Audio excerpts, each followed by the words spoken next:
Tokyo Zombie est un manga au style graphique volontairement disgracieux. Au Japon, ce genre a fait école depuis les années 70 avec la fameuse revue avant-gardiste Garo.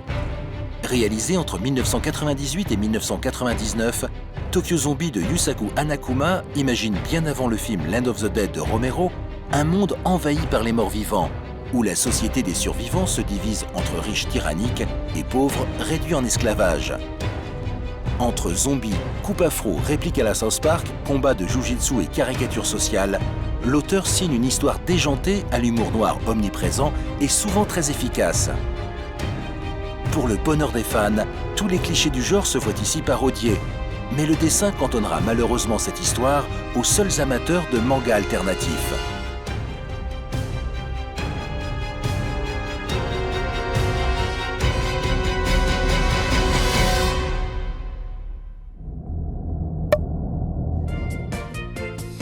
Parmi eux, Tribute est un recueil d'histoires courtes venant compléter le célèbre manga de Isaya Nakajo. Il s'agit d'un hommage à l'auteur publié au Japon à l'occasion du 35e anniversaire de la création du magazine Hanato Yume qui a édité Parmi eux durant 8 ans.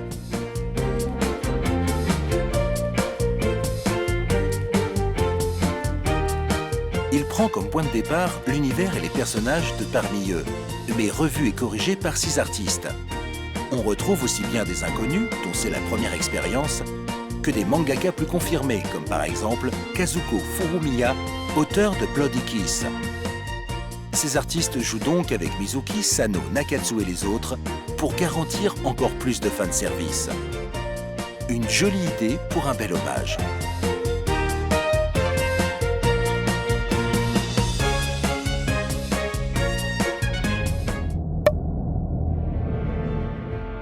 Attention, pavé.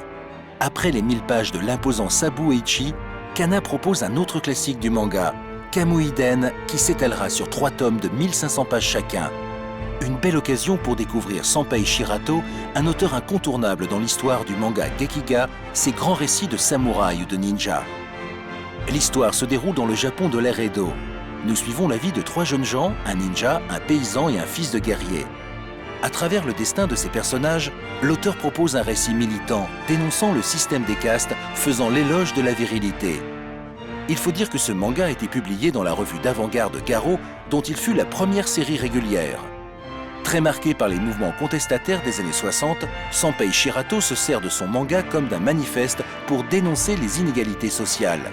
L'histoire est engagée, passionnante, le tout servi par un dessin magnifique, dans le plus pur style japonais.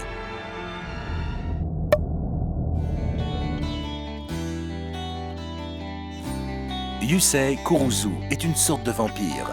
Il peut absorber la chance de n'importe qui.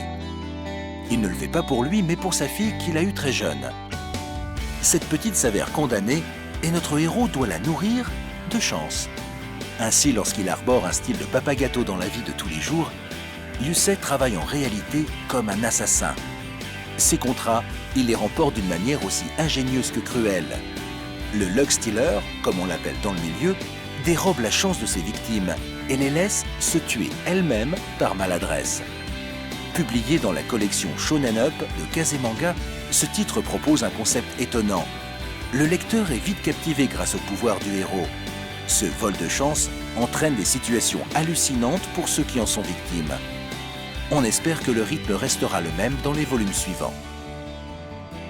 Et pour finir, le Japon est en bas de chez toi, c'est l'agenda. Le festival de la BD d'Angoulême du 27 au 30 janvier 2011.